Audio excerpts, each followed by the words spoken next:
हरे कृष्णा। ओम भगवते वासुदेवाय नमः। आप सभी का दिन शुभ और मंगलमय हो।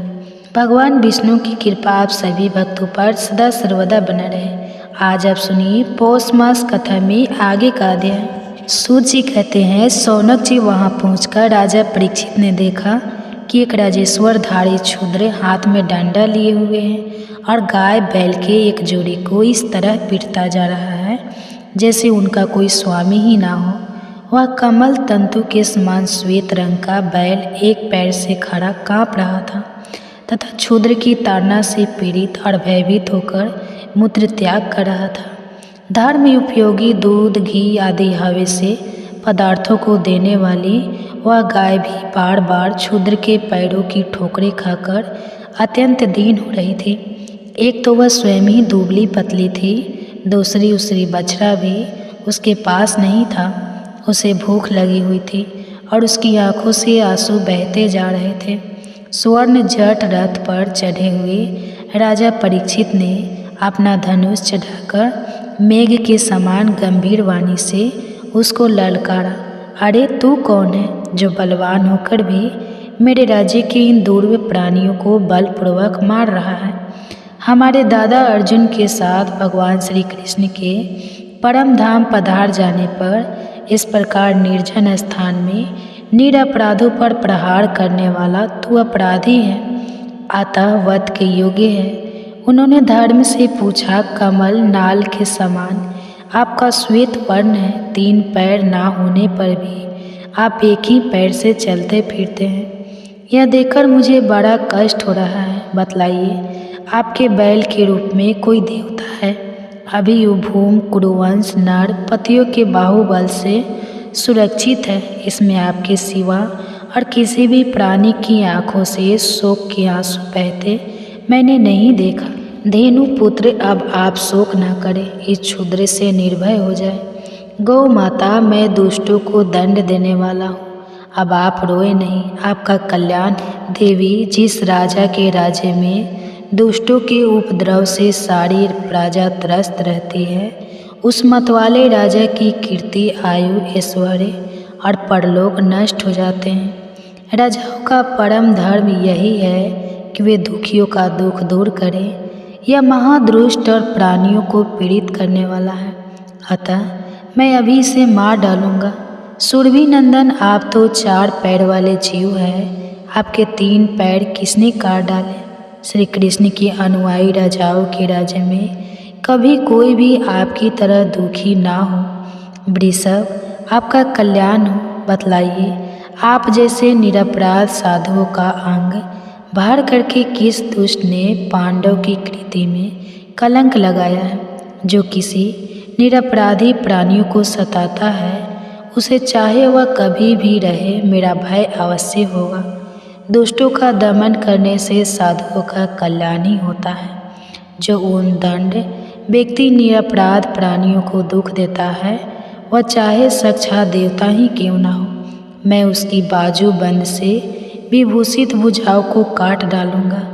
बिना आपत्ति काल के मर्यादा का उल्लंघन करने वाले को शास्त्र अनुसार दंड देते हुए अपने धर्म में स्थित लोगों का पालन करना राजाओं का परम धर्म है। धर्म ने कहा, राजन, आप महाराजा पांडु के वंशज हैं, आपका इस प्रकार दुखियों को अवशासन देना आपके योग्य ही है, क्योंकि आपके पूर्वजों के श्रेष्ठ गुणों ने भगवान श्री कृष्ण को उनका सारथी और दूत आदि बना दिया था। नरेंद्र शास्त्रों के विभिन्न वचनों से मोहित होने के कारण हम उस पुरुष को नहीं जानते जिससे कलेश के कारण उत्पन्न होते हैं। जो लोग किसी भी प्रकार के द्वेष को स्वीकार नहीं करते, वे अपने आप को ही अपने दुख का कारण बतलाते हैं।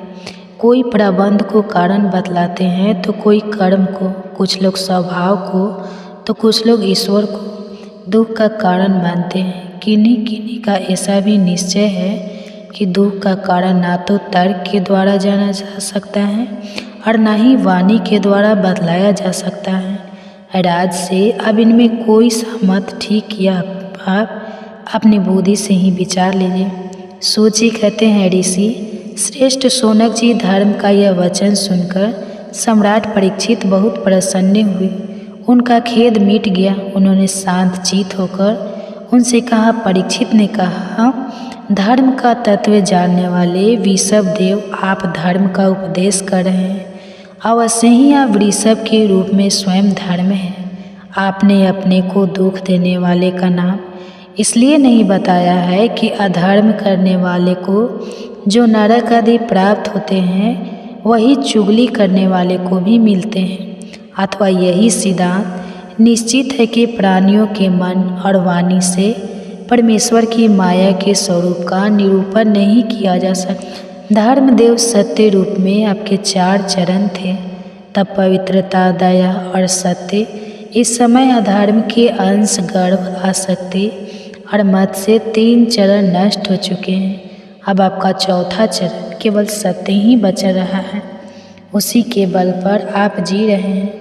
असत्य से पृष्ठ हुआ यह धर्म रूप कलयुग उसे भी ग्रस कर लेना चाहता है।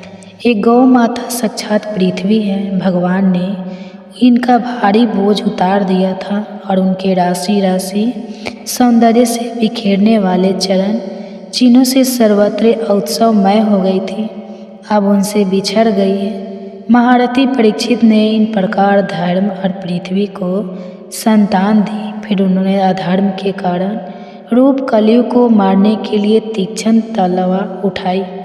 कलयुग ताड़ गया कि ये तो अब मुझे मार ही डालना चाहते हैं, अतः झटपट उसने अपने राज चिन्ह उतार डाले और भय विवल होकर उनके चरणों में अपना सिर रख दिया। परीक्षित बड़े यशस्वी, दीन, वत्सल और शरणागत राक्षस थे। उन्होंने जब कलयुग को अपने पैरों पर पड़े देखा तो कृपा करके उसको मारा नहीं, अभी हंसते हुए से उससे कहे। परीक्षित बोले, जब तू हाथ जोड़कर शरण आ गया तब अर्जुन के यशस्वी वंश में उत्पन्न हुए किसी भी विष से तुम्हें कोई भय नहीं है, परंतु तू अधर्म का सहायक है, इसलिए मुझे मेरे राज्य में बिल्कुल नहीं रहना चाहिए। तेरे राजाओं के शरीर में रहने से ही लोभ, झूठ, चोरी, दुष्टता, सर्व धर्म त्याग, दरिद्रता, कपट, कलह, दंभ और दूसरे पापों की बढ़ती हो रही है। अतः धर्म के साथ ही इस बहावतों में तू एक क्षण के लिए भी ना ठहरना, क्योंकि यह धर्म और सत्य का निवास स्थान है। इस क्षेत्र में यज्ञ विधि के जानने वाले महात्मा यज्ञों के द्वारा यज्ञ पुरुष भगवान की आराधना करते रहते हैं। इस देश में भगवान श्री हरि यज्ञों के रूप में निवास करते हैं। यज्ञों के द्वारा उनकी पूजा होती है और वे यज्ञ करने वालों का कल्याण करते हैं। वे सर्वात्मक कामनाओं को पूर्ण करते रहते हैं। सूत जी कहते हैं, पर की आज्ञा सुनकर कलयुग सिहर उठा। यमराज के समान मारने के लिए उदत हाथ में तलवार लिए हुए परीक्षित से वह बोला। कलयुग ने कहा, सर्वभौम आपकी आज्ञा से जहाँ कहीं भी मैं रहने का विचार करता हूँ वहीं देखता हूँ कि आप धनुष पार बाण चढ़ाए खड़े हैं। धार्मिक शिरोमणि, आप मुझे वह स्थान बतलाइए जहाँ मैं आपकी आज्ञा का पालन करता हुआ इस तरह होकर रह सकूँ। सूत जी कहते हैं, कलयुग की प्रार्थना स्वीकार करके राजा परीक्षित ने उसे 4 स्थान दिए: ध्रुत, मदपान, स्त्री, संग और हिंसा।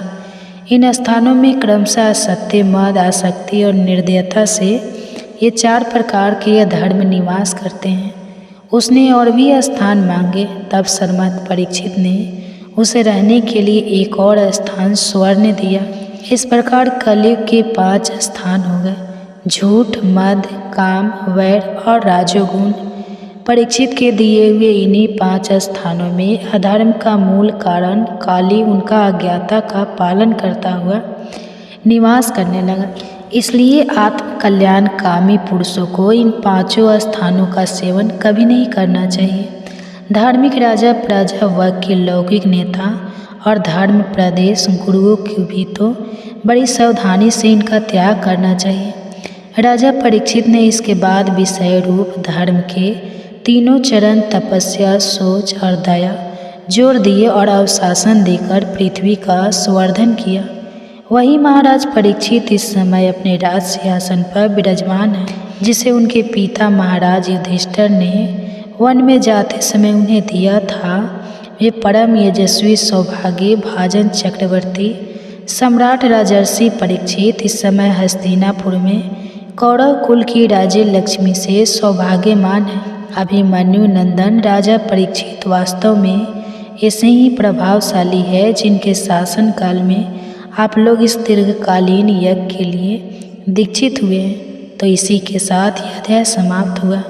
इसके आगे की कथा में कल के अध्याय में सुनाऊंगा। तब तक के लिए आप सुनिए भागवत महापुराण की कथा। पौष भागवत महापुराण की कथा में आगे बढ़ते हैं और आज के अध्याय का आरंभ करते हैं।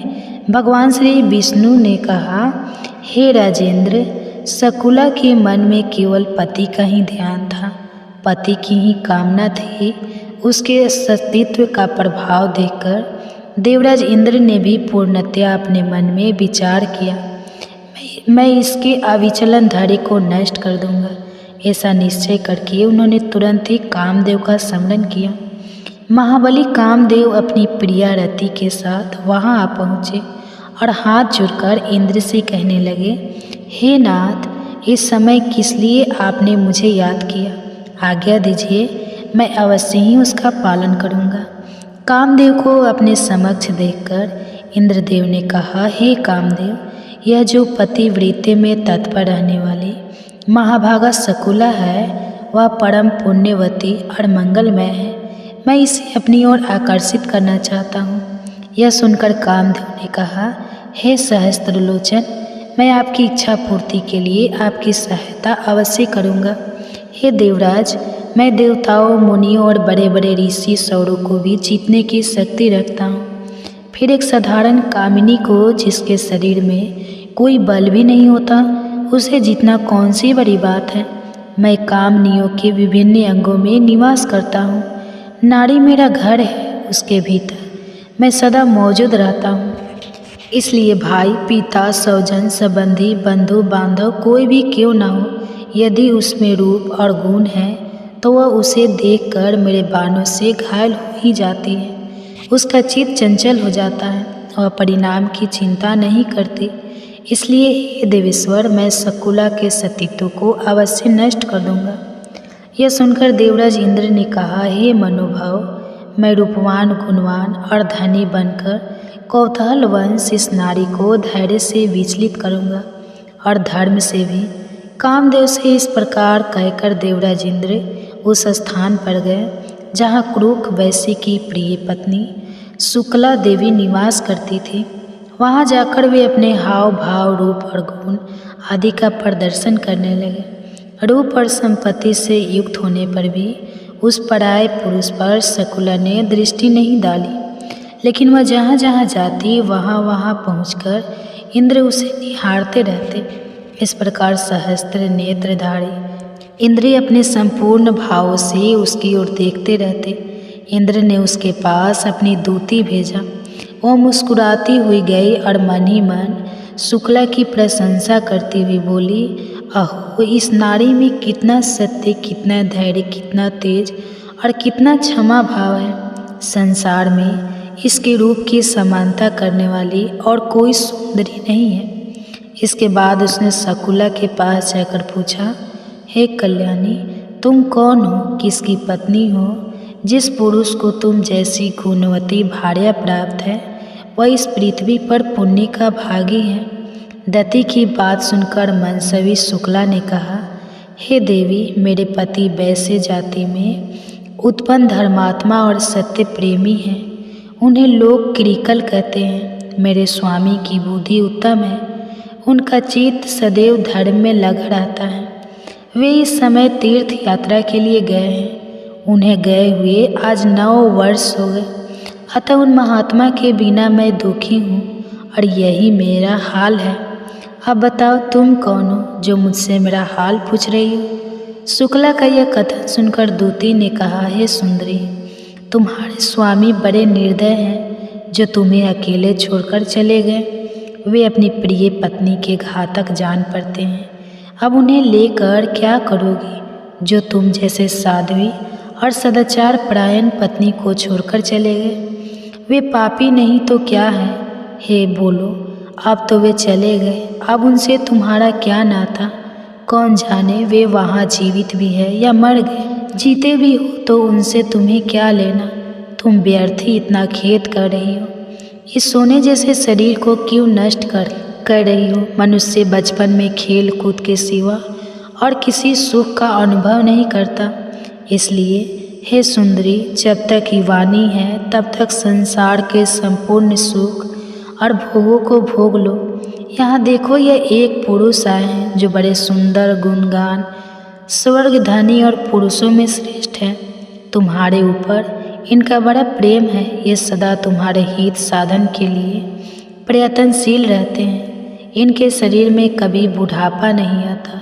वे स्वयं तो सिद्ध हैं ही, लेकिन दूसरों को भी उत्तम सिद्धि प्रदान करने वाले हैं। यह सुनकर शकुला ने कहा, हे दूती, यह शरीर मल मूत्र का खजाना है, अपवित्र है, सदैव क्षय होता रहता है। यह पानी के बुलबुले के समान क्षण भंगुर है। फिर इसके रूप का क्या वर्णन कर रही हो। 50 वर्ष की अवस्था तक ही यह देह दृढ़ रहती है, उसके बाद प्रतिदिन क्षीण होती जाती है। जरा बताओ तो, मेरे इस शरीर में ही तुमने ऐसी क्या विशेषता देखी जो अन्यत्र नहीं है। उस पुरुष के शरीर से मेरे शरीर में कोई भी वस्तु अधिक नहीं है। जैसे तुम, जैसा वो पुरुष, वैसे ही मैं, इसमें तनिक भी संदेह नहीं है। ऊंचे उठने का परिणाम पतन ही आता है। ये बड़े बड़े वृक्ष और पर्वत काल से पीड़ित होकर एक दिन नष्ट हो जाते हैं। यही दशा संपूर्ण भूतों की होती है। घरों का नाश होने से जैसे सब जल मिलकर एक हो जाता है, उसी प्रकार आत्मा का भी एकता समझो। त्रिविध शरीर का नाश होने पर पंचकोश के संबंध से 5 प्रकार का प्रतीत होने वाला आत्मा एक रूप हो जाता है। काम की खुजलाहट सब प्राणियों को होती है। उस समय स्त्री और पुरुष दोनों की इंद्रियों में उत्तेजना होती है। इससे क्षण भर के लिए सुख मिलता है और फिर वैसी ही दशा हो जाती है। सर्वत्र यही बात देखी जाती है और इसलिए अब तुम चुपचाप अपने स्थान को लौट जाओ। तुम्हारे प्रस्तावित कार्य में कोई नवीनता नहीं है। कम से कम मेरे लिए तो इसमें कोई अपूर्व बात है ही नहीं। इसलिए मैं कदापि ऐसा नहीं कर सकती। शकुला के इस प्रकार कहने पर वह दती चली गई। उसने इंद्र से उसकी यह कही हुई सारी बातें बताई। शकुला का भाषण सत्य और धर्म से युक्त था। उसके साहस, धैर्य और ज्ञान की आलोचना करके इंद्र मन ही मन सोचने लगे, इस पृथ्वी पर दूसरी कोई स्त्री ऐसी नहीं है जो इस प्रकार की बात कह सके। इसका वचन योग स्वरूप निश्चय, इसमें कोई संदेह नहीं है कि यह महाभागा शकुला परम पवित्र और सत्य स्वरूपा है। वह समस्त त्रिलोकी को धारण करने में समर्थ है। यह सोचकर इंद्र ने कामदेव से कहा, अब मैं तुम्हारे साथ क्रूर पत्नी शुक्ला को देखने चलूँगा। कामदेव को अपने बल पर बड़ा अभिमान था। वे जोश में आकर इंद्र से कहने लगे, हे देवराज, जहाँ वह पतिव्रता रहती है उस स्थान पर मुझे ले चलिए। मैं अभी चलकर उसके ज्ञान, वीर्य, बल, धैर्य, पतिव्रत सब कुछ नष्ट कर दूंगा। उसकी क्या शक्ति है जो मेरे सामने टिक सके। कामदेव की यह बात सुनकर इंद्र ने कहा, हे काम, मैं जानता हूँ यह पतिव्रता तुमसे परास्त होने वाली नहीं है। यह अपने धर्म पराक्रम से सुरक्षित है। इसका भाव सच्चा है। फिर भी मैं यहाँ से चलकर तुम्हारे तेज, बल और भयंकर पराक्रम को देखूंगा। ऐसा कहकर इंद्र धुंधर वीर कामदेव के साथ चल पड़े। उनके साथ कामदेव की पत्नी रति और वह दूती भी थी। वह परम पुण्यमयी पतिव्रता अपने घर के द्वार पर अकेली बैठी थी। केवल पति के ध्यान में तन्मय होकर वह प्राणों के वश में करके स्वामी का चिंतन करते हुए विकल्प शून्य हो गए थे। कोई भी पुरुष उसकी स्थिति की कल्पना नहीं कर सकता था। उस समय इंद्र अनुपम तेज और सौंदर्य से युक्त विलास और हाव भाव से सुशोभित अत्यंत सुंदर रूप धारण करके उसके सामने प्रकट हुए। उत्तम विलास और काम भाव से युक्त उस महापुरुष को देखकर भी कुकड़ी की पत्नी ने उसके रूप गुण और तेज का तनिक भी सम्मान नहीं किया। जैसे कमल के पत्ते पर छोड़ा हुआ जल उस पत्ते की छोड़कर दूर चला जाता है, उस पर ठहरता नहीं, उसी प्रकार वो सती भी उस पुरुष की ओर आकृष्ट नहीं हुई। वो घर के अंदर चली गई और अपने पति में ही अनुरक्त होकर उन्हीं का चिंतन करने लगी। देवराज इंद्र शकुला के शुद्ध भाव को समझ गए और अपने सामने खड़े कामदेव से कहने लगे, इस सती ने सत्य रूप पति के ध्यान का कवच धारण किया है। तुम्हारे बाण इसे चोट नहीं पहुंचा सकते, इसलिए शकुला को परास्त करना असंभव है। यह पतिव्रता अपने हाथ में धर्म रूपी धनुष और ध्यान रूपी उत्तम बाण लेकर इस समय रणभूमि में तुमसे युद्ध करने को तैयार है। हे कामदेव, इस सती के तप का नाश करने से हम दोनों को अनंत और अपार दुख भोगना पड़ेगा, इसलिए अब हमें इसे छोड़कर यहाँ से चले जाना चाहिए। तुम जानते हो, पहले एक बार मैं सती के साथ समागत करने का पापम परिणाम भोग चुका हूँ। महर्षि गौतम ने मुझे भयंकर श्राप दिया था। आग की लपट को छूने का साहस कौन करेगा? कौन ऐसा मूर्ख है जो अपने गले में भारी पत्थर बांधकर समुद्र में उतरना चाहेगा? जब इस प्रकार देवराज इंद्र जाने के लिए तैयार हुए, तब कामदेव ने उन्हें उकसाया और कुछ ऐसी बात कही जो उन्हें नहीं कहनी चाहिए थी। और फिर क्या हुआ वह हम जानेंगे इसी पौष मास कथा श्रृंखला की अगली कड़ी में। अगर आपको आज की कथा अच्छी लगी है तो इस वीडियो को लाइक कीजिए और अधिक से अधिक लोगों तक इस कथा को पहुंचाइए, इसे शेयर कीजिए, जिससे उन्हें भी इस पवित्र पौष मास में भागवत महापुराण की कथा का श्रवण करने का पुण्य फल प्राप्त हो। सामान्यतः देखा जाता है कि लोगों की कथनी और करनी में अंतर होता है और यह भौतिक जीवों का सामान्य स्वभाव है, लेकिन भगवान और उनके शुद्ध भक्तों में ऐसा नहीं होता। भगवान श्री कृष्ण भगवत गीता के 9वें अध्याय के 22वें श्लोक में कहते हैं, अनन्य चिंतयतो माम ये जना परे उपास तेषाम नित्य अभियुक्त नाम योगक्षेम विहामय विहाम। भगवान सिर्फ बोलते ही हैं, जी नहीं, वह करते भी हैं। और जब वह अपने भक्तों के लिए अपना वचन पूरा करते हैं तो कोई कमी भी नहीं छोड़ते।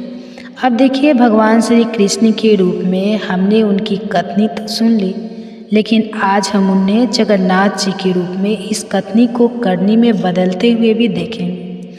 तो चलिए, अत्यंत मधुर कथा के तार और सरगम चेते हुए हम चलते हैं भागवत महापुराण की कथा की ओर। उड़ीसा के जाजपुर नगर में, जहाँ भगवान जगन्नाथ जी के एक प्रिय भक्त बंधु महाती निवास करते, उनके परिवार में एक पत्नी, एक पुत्र और 2 पुत्रियाँ थीं।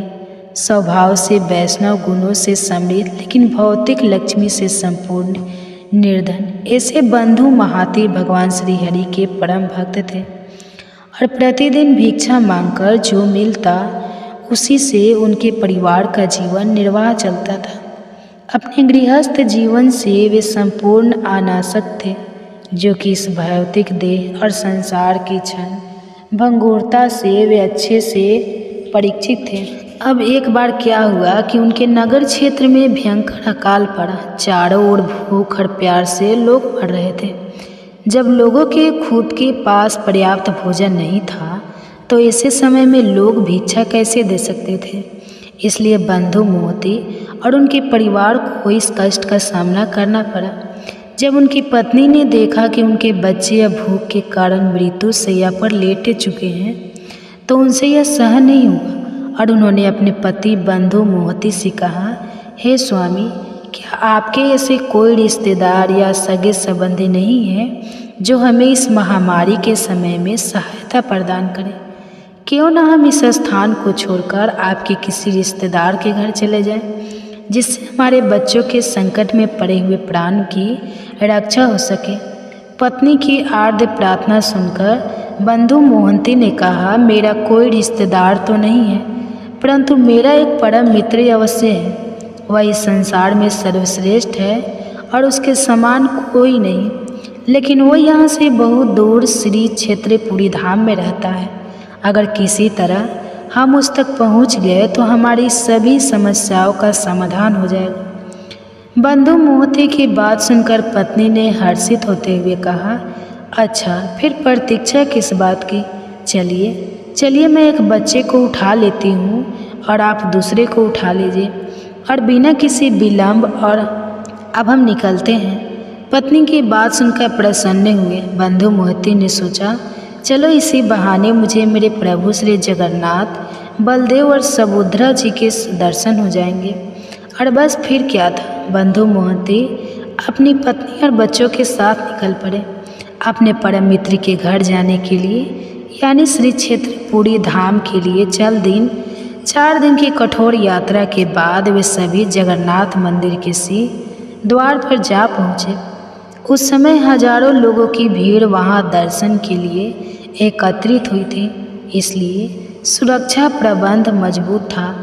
अब ऐसे समय में मंदिर में जाने का अवसर उन्हें नहीं मिल पाया, इसलिए उन्होंने बाहर से ही पतित पावन जगन्नाथ जी के दर्शन किए और पेजा नाला के निकट स्थित दक्षिण द्वार पर चले गए। यह वही स्थान है जहां मंदिर की रसोई में तैयार किए गए चावलों का मान एकत्रित होता है और पेजा के नाम से प्रसिद्ध इस प्रभावी को गाय पीती है। बंधु मोहती ने अपने परिवार वालों से कहा, आज मेरे मित्र के घर में बहुत से अतिथि आए हुए हैं, इसलिए चौकीदार केवल विशेष अतिथि को ही अंदर जाने दे रहे हैं। इसलिए हम सब ऐसा करते हैं कि आज रात इस स्थान पर हम सब इस जगन्नाथ मंदिर की रसोई से निकलने वाले पेजा द्रव्य को पीकर इस स्थान पर रात्रि में विश्राम कर लेते हैं, और फिर जब सुबह हो जाएगी तो हम मेरे मित्र के घर पर चलेंगे। उनकी पत्नी और बच्चों ने उनकी बात मान ली। उन्होंने वहाँ से एक टूटा हुआ कुल्हड़ ढूंढा और मन भरकर चावल का मान पिया और वहीं पर सो गए। उस रात बंधु मोती ने जगन्नाथ जी से प्रार्थना करते हुए कहा, हे जगत के नाथ, आप इस सृष्टि में सभी को पालनहार हैं, क्या हम आपकी सृष्टि से भिन्न हैं? हे प्रभु, हम यहाँ भोजन की कमी के कारण भूख से मर रहे हैं, कृपा हमारी रक्षा करें प्रभु, अन्यथा हम इस शरीर का त्याग कर देंगे। इस प्रकार भगवान का स्मरण करते हुए बंधु मोहंती को नींद आ गई। कुछ समय बाद सभी पुजारी भगवान की संध्याकालीन सेवा पूजा करके अपने अपने घर चले गए, लेकिन हमारे जगन्नाथ जी को नींद कैसे आ सकती थी? और कारण स्पष्ट था। उनका एक परम भक्त अपने परिवार के साथ उनके मंदिर के द्वार पर भूखा सो जा रहा था।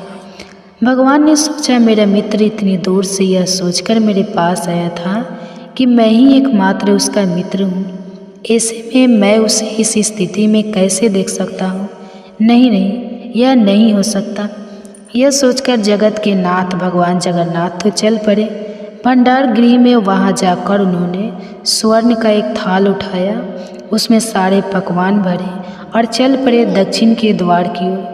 वहाँ जाकर उन्होंने आवाज़ लगाई, अरे बंधु मोहती, ओ बंधु मोहती। जब बंधु मोहती ने आवाज़ सुनी तो उन्होंने सोचा, यह तो मेरा नाम कोई पुकार रहा है। अरे नहीं नहीं, यह मुझे कौन जानता जो मुझे बुलाएगा? शायद मेरे नाम का कोई और व्यक्ति होगा, उसे बुला रहा होगा। इस प्रकार उन्होंने कोई ध्यान ही नहीं दिया। तब जगन्नाथ जी ने दोबारा आवाज़ लगाई, अरे ओ जाजपुर वाले बंधु मोहंती, जरा सुनिए तो।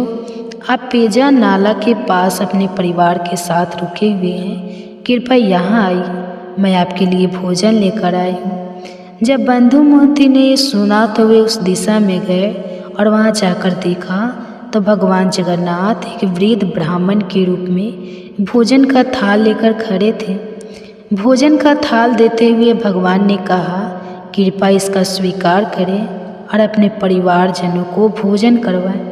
कल प्रातः होते ही मैं आपके लिए सभी व्यवस्था कर दूंगा। बंधु मोहंती जी ने अत्यंत प्रसन्नतापूर्वक भोजन लिया और अपने परिवार वालों को जगाया और सभी ने भरपेट भोजन प्रसाद ग्रहण किया। उसके बाद बंधु मोहंती स्वर्ण का थाल वापस देने के लिए दक्षिण द्वार पर गए, लेकिन वहाँ कोई वृद्ध ब्राह्मण नहीं थे। बंधु मोहंती ने सोचा, प्रातः काल होगा और जब सभी पुजारी आएंगे तो उन्हें लौटा दूंगा। यह सोचकर उन्होंने उस थाली को कपड़े में लपेट के रख दिया।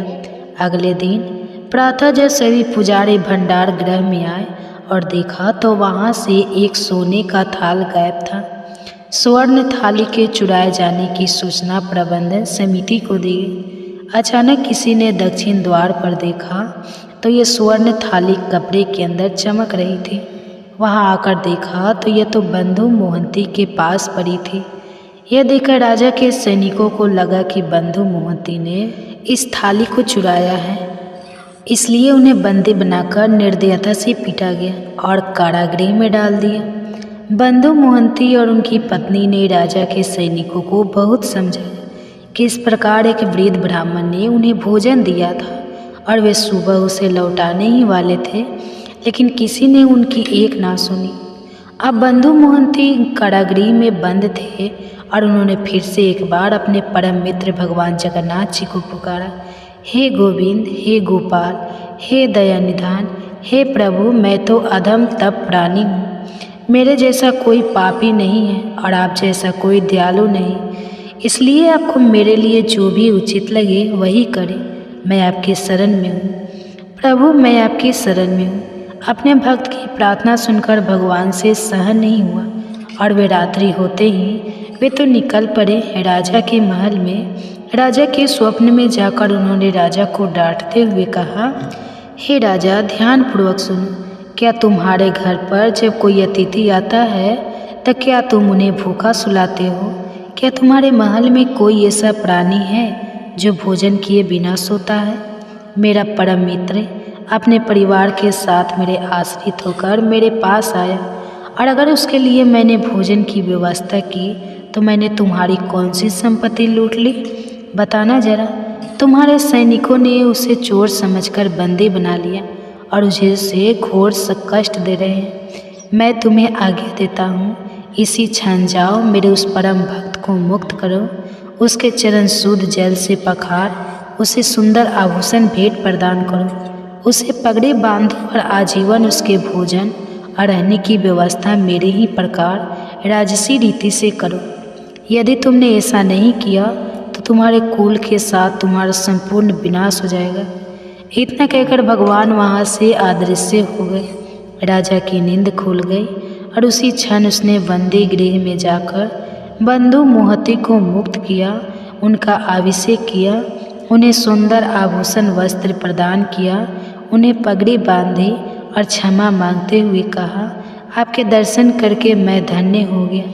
कृपा मेरे सैनिकों द्वारा किए गए अपराध को क्षमा करें और इस तुच्छ भेंट का स्वीकार करें। इस प्रकार राजा ने बंधु मोहंती का यथोचित राज से सम्मान करके आजीवन उनके रहने और भोजन की व्यवस्था करवाई। दक्षिण के द्वार के निकट उनके लिए सुंदर भवन बनाया गया और इस प्रकार बंधु मोहंती ने अपना बाकी का जीवन श्री हरि के चरणों में उनकी सेवा में समर्पित किया।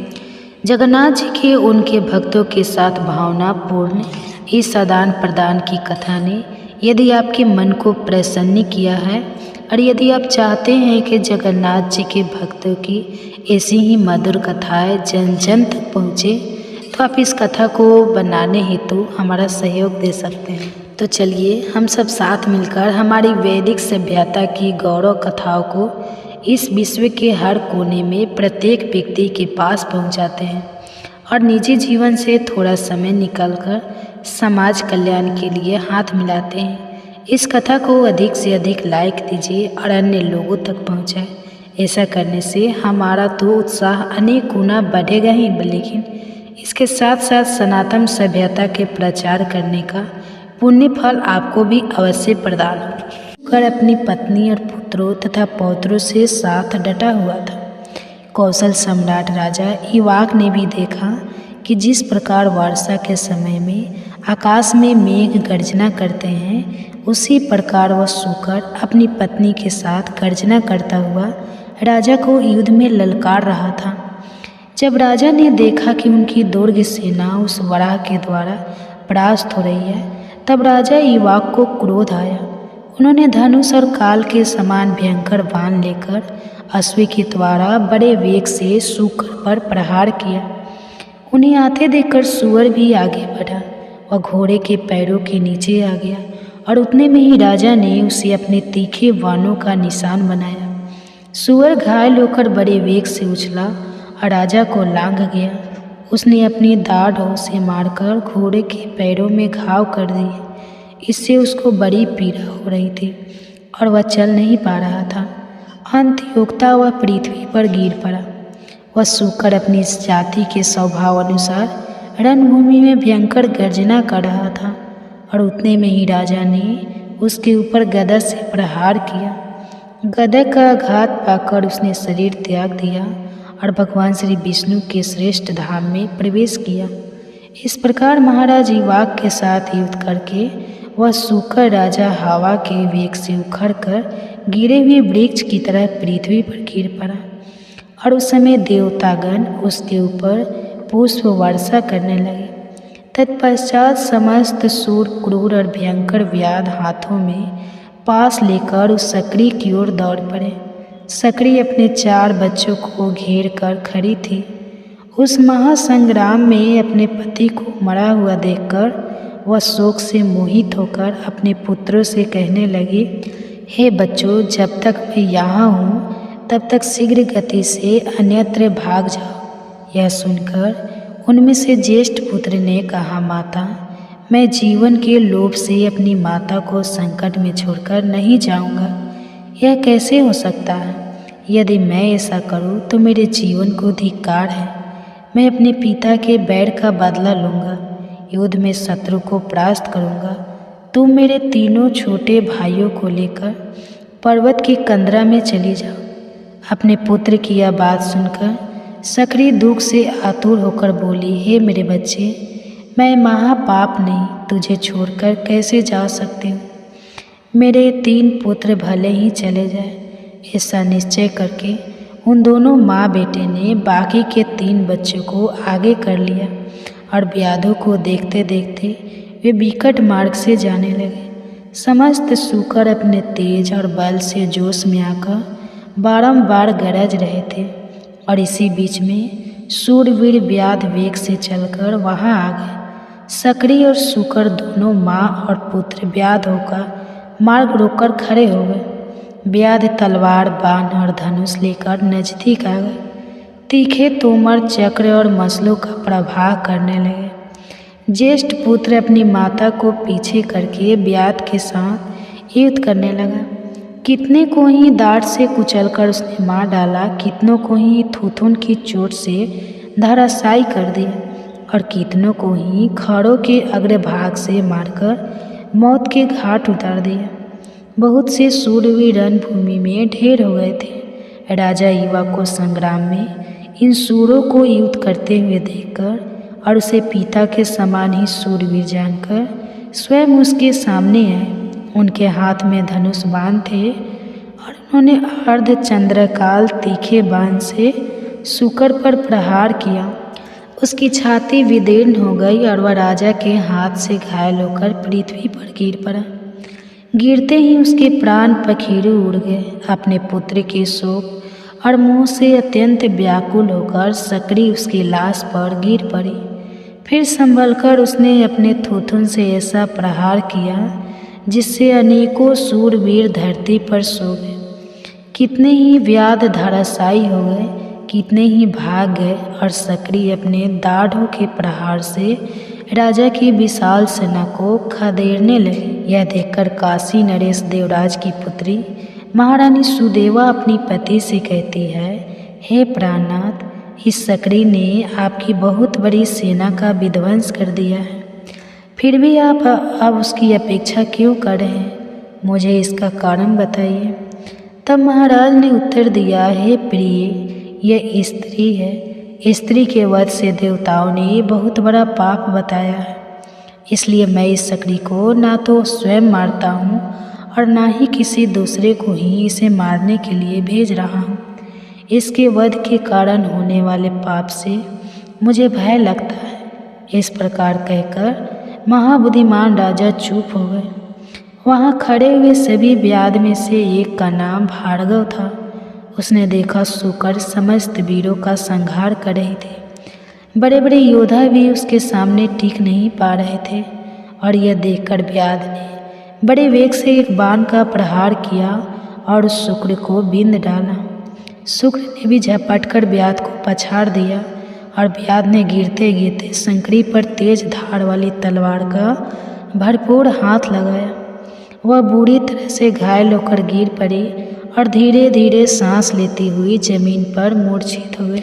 जब रानी सुदेवा ने उस पुत्र वत्सला शंकरी को धरती पर गिरकर बेहोश होते देखा तो उनका हृदय करुणा से भर आया। वे उस दुखनी के पास गए, ठंडे जल से उसका मुंह धोया और फिर समस्त शरीर पर पानी डाला। इससे शरीर को कुछ होश आया।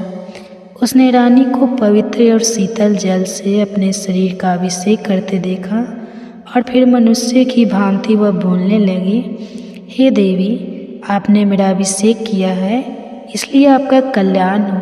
आपके दर्शन और स्पर्श से आज मेरी पाप राशि नष्ट हो गई है। सुक्रिया को बड़ा आश्चर्य हुआ। वे मन ही मन कहने लगी, यह तो मैंने विचित्र बात देखी। पशु जाति की यह मादा इतनी स्पष्ट सुंदर स्वर और व्यंजन से युक्त और उत्तम संस्कृत बोल रही है। महाभागा सुदेवा इस घटना से हर्षमग्न होकर अपने पति से कहने लगी, राजन, इधर देखिए, यह अपूर्व जीव है। पशु जाति की स्त्री होकर भी मानवी की भांति उत्तम संस्कृत बोल रही है। तत्पश्चात रानी ने शुकर से उसका परिचय पूछा। हे भद्रे, तुम कौन हो? तुम्हारा बर्ताव तो बड़ा विचित्र दिखाई देता है। तुम पशु योनि की स्त्री होकर भी मनुष्यों की तरह बोलती हो। अपने और अपने स्वामी की पूर्व जन्म का वृतांत सुना। तब शंकरी ने कहा, हे देवी, मेरे पति पूर्व जन्म में संगीत कुशल गंधर्व थे। उनका नाम रंगबिंदाधर था। यह सब शास्त्रों के मर्मज्ञ थे और एक समय महातेजस्वी मुनि श्रेष्ठ पुल सत्य जी ने मनोहर कंदराओं और झरों से सुशोभित गिरिवर मेरु पर निष्कपट भाव से तपस्या कर रहे थे। मेरे पति रंगबिंदाधर अपनी इच्छा के अनुसार उस स्थान पर गए और एक वृक्ष की छाया में बैठकर गायन का अभ्यास करने लगे। उनका मधुर संगीत सुनकर मुनि का चित्त ध्यान से विचलित हो गया। वे गायक के पास जाकर कहने लगे, विद्वे, तुम्हारे गीत के उत्तम स्वर, ताल, लय और मूर्छना युक्त भाव से मेरा मन ध्यान से विचलित हो गया है। जब मन निश्चल होता है तभी समस्त विद्याओं प्राणियों को सिद्धि प्रदान करती हैं। मन एकाग्र होने पर ही तप और मंत्रों को सिद्धि होती है। इंद्रियों का यह मकान समुदाय, अधम और चंचल है। यह मन को ध्यान से हटाकर सदा विषय की ओर ले जाता है। इसलिए जहाँ शब्द रूप युवती स्त्री का अभाव होता है, वहीं मुनिलो लोग अपने तप की सिद्धि के लिए जाते हैं।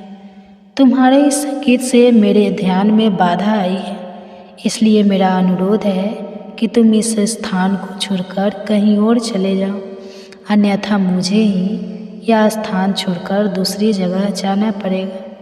यह सुनकर रंगबिंदाधर ने कहा, हे महामते, जिस महात्मा ने इंद्रियों के समुदाय उसके बल को जीत लिया है, उसी को तपस्वी, योगी, धीर और साधक कहते हैं। आप जितेंद्रिय नहीं लग रहे हैं और इसलिए तेज से हीन हैं। हे ब्राह्मण, यह वंश सबके लिए साधारण है। इस पर सबका समान अधिकार है। जैसे इसके ऊपर देवताओं और संपूर्ण जीवों का सब सत है, उसी प्रकार मेरा और आपका भी है। ऐसी दशा में मैं इस उत्तम वन को छोड़कर क्यों चला जाऊँ? आप चाहे रह जाए या फिर जाए, मुझे उसकी कोई परवाह नहीं। अब ब्राह्मण ऋषि पुल सत्य जी धर्मात्मा है, इसलिए वे क्षमा करके स्वयं ही उस स्थान को छोड़कर अन्यत्र चले गए और योग आसन से बैठकर तपस्या करने लगे। उनके चले जाने पर दीर्घ काल के बाद उस गंधर्व को पुनः उनका स्मरण आया। वह सोचने लगा कि मुनि मेरे ही भय से भाग गए थे। जरा देखूँ तो कहाँ गए और क्या कर रहे हैं, कहाँ रहते हैं। यह सोचकर गीत विद्याधर ने पहले महर्षि के स्थान का पता लगाया और फिर वरा का रूप धारण करके वे उनके उत्तम आश्रम पर गए, जहाँ पुलस्त जी आसन पर विराजमान थे। उनके शरीर से तेज की ज्वाला उठ रही थी, लेकिन मेरे पति पर उसका कोई प्रभाव नहीं पड़ा। वे कुछ चेष्टापूर्वक थूथन के अग्रभाग से उन नियमसल ब्राह्मण का तीरथ संस्कार करने लगे, यहाँ तक कि उनके आगे जाकर उन्होंने मल मूत्र का भी त्याग लिया। लेकिन पशु जानकर मुनि ने उन्हें छोड़ दिया, दंड नहीं दिया। मुनि की इस क्षमा का मेरे पति पर उल्टा ही असर हुआ। उनकी उद्दंडता और बढ़ गई और एक दिन शुक्र के रूप में वे फिर वहाँ गए और बार बार अट्टहास्य करने लगे। कभी रोते और कभी मधुर स्वर से गीत गाने लगे। अब सुअर की चेष्टा छिपी ना। देखकर मुनि समझ गए कि हो ना हो वह वही निमन कोटि का गंधर्व है और मुझे ध्यान से विचलित करने की चेष्टा कर रहा है। और फिर उन्हें अत्यंत क्रोध आया। वे श्राप देते हुए कहने लगे, हे महापाप, तो शुक्र का रूप धारण करके मुझे इस प्रकार विचलित कर रहा है, इसलिए अब सुगर की योनि में ही तू जा। हे देवी, यही मेरे पति के सुगर योनि में पड़ने का वृतांत है। अब मैं आपको अपने पूर्व जन्म के विषय में बताती हूँ, वो भी आप सुनिए। इतना कहकर उस सकरी ने महारानी सुदेवा को अपने पूर्व जन्म का वृतांत कह सुनाया। और वह क्या था वह हम सुनेंगे हमारे इसी पौष मास महापुराण की कथा की अगली कड़ी में। उसे सुनने के लिए अगर आप पहली बार इस चैनल पर आए हैं और अभी तक नहीं सब्सक्राइब किया है तो आपके अपने चैनल वंदना काव्या को सब्सक्राइब करके रख लीजिए, नोटिफिकेशन ऑन रखिए ताकि आप वीडियो पूरा देख पाए। पौष मास में भागवत महापुराण की कथा, इस विशेष कथा श्रृंखला आज की इस पौष मास विशेष कथा में आप सबका स्वागत है। तो चलिए आरंभ करते हैं आज की कथा। सुखला की सखियों ने पूछा, हे महाभागे, यह रानी सुदेवा कौन थी? उनका आचार विचार कैसा था? तब सुखला ने कहा, हे सखियों, यह बहुत समय पहले की बात है। अयोध्यापुरी में मनुपुर राम महाराज इवाक का राज्य था। वे धर्म के बड़े ज्ञानी, तत्वज्ञान प्रकार के धर्मों के अनुष्ठान में रत रहने वाले स्वर्ग और देवता तथा ब्राह्मणों के पुजारी थे। काशी के राजा बीरबल महात्मा देवराज की पुत्री सुदेवा के साथ उनका विवाह हुआ था। सुदेवा सत्य व्रत के पालन में सदैव तत्पर रहती थी। वो हर प्रकार के सदाचार का पालन करती थी। पुण्यात्मा राजा इक्वा को उनके साथ अनेक प्रकार के उत्तम पुण्य और यज्ञ कार्य किया करते थे। अब एक दिन महाराज अपनी रानी के साथ गंगा के तट पर गए। वहाँ पर एक सुंदर वन था और वहाँ पर शिकार खेलने लगे। उन्होंने बहुत से सिंह और सुक को मारा। जब वे इस प्रकार शिकार कर रहे थे उस समय उनके सामने एक बहुत बड़ा सूगर आया। उसके साथ झुंड के झुंड और भी सूअर थे। वे सब अपने पुत्र और पुत्रों से घिरे हुए थे। उसकी प्रियतमा पत्नी शंकरी भी थी। और उस समय सूअर ने राजा को देखकर अपने पुत्रों और पत्रों तथा पत्नियों से कहा, हे प्रिय कौशल, देश के वीर सम्राट महातेजस्वी राजा ईवा को यहाँ शिकार खेलने आए हैं। उनके साथ बहुत सारे श्वान और व्याध भी हैं। इसमें संदेह नहीं है कि यह मुझ पर भी प्रहार करेंगे। वे बड़े पुण्यात्मा, वे राजाओं के भी राजा और समस्त विश्व के अधिपति हैं। मैं इस महात्मा राजा के साथ पुरुषार्थ और पराक्रम दिखाता हूँ। युद्ध करूँगा। यदि मैंने अपने तेज से इन्हें जीत लिया तो पृथ्वी पर अनुपम कृति भोग, और यदि बीरबल महाराज के हाथ से मैं युद्ध में पराजित हो गया तो भगवान श्री विष्णु के लोक में जाऊंगा। न जाने पूर्व जन्म में मैंने कौन से पाप किए होंगे जिससे मुझे यह सूअर की योनि मिली है। आज मैं महाराज के अत्यंत भयंकर तेज धार वाले सैकड़ों वानों की जलधारा से अपने पूर्व संचित घोर पातक को धो डालूंगा। इसलिए तुम मेरा मोह छोड़ देना और इन पुत्रों पौत्र और श्रेष्ठ कन्या को बाल वृद्धि सहित संपूर्ण परिवार के साथ लेकर पर्वत की कंद्र में चले जाना। इस समय मेरे स्नेह का त्याग करके तुम इन बालकों की रक्षा करो। सुअर की बात सुनकर उसकी पत्नी सुकन्या निर्भल होकर यहाँ कोमल फूल फलों का आहार करते हैं। हे महाभगवदम, पर्वतों पर, गुफाओं में और यहाँ भी जो यह सिंह और मनुष्य के तीव्र भय की परवाह नहीं करते, उसका कारण आपका तेज ही है जिससे वे सुरक्षित रहते हैं। आपके द्वारा हमें त्याग देने पर मेरे सभी बच्चे दीन असहाय अचेत हो जाएंगे।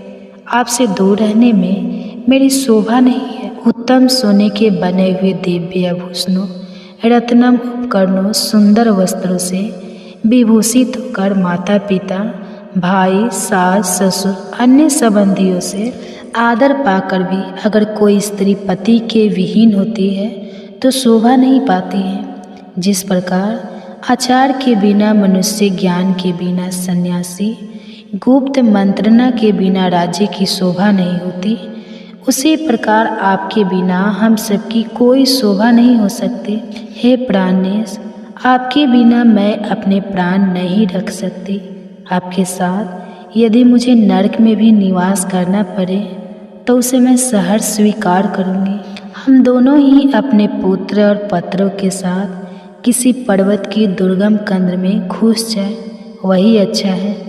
आप जीवन की आशा छोड़कर मरने के लिए जा रहे हैं, भला इसमें क्या लाभ दिखाई दे रहा है? अपनी पत्नी की यह वचन सुनकर उस सुगर ने कहा, हे प्रिय, तुम वीरों के उत्तम धर्म को नहीं जानती। सुनो, मैं इस समय तुम्हें वो बताता हूँ। अगर योद्धा शत्रु के प्रार्थना करने पर या ललकारने पर भी काम, लोभ, भय अथवा मोह के कारण उस युद्ध का अवसर नहीं प्राप्त करता तो वह 1000 युगों तक कुंभी पार्क नामक नरक में निवास करता है।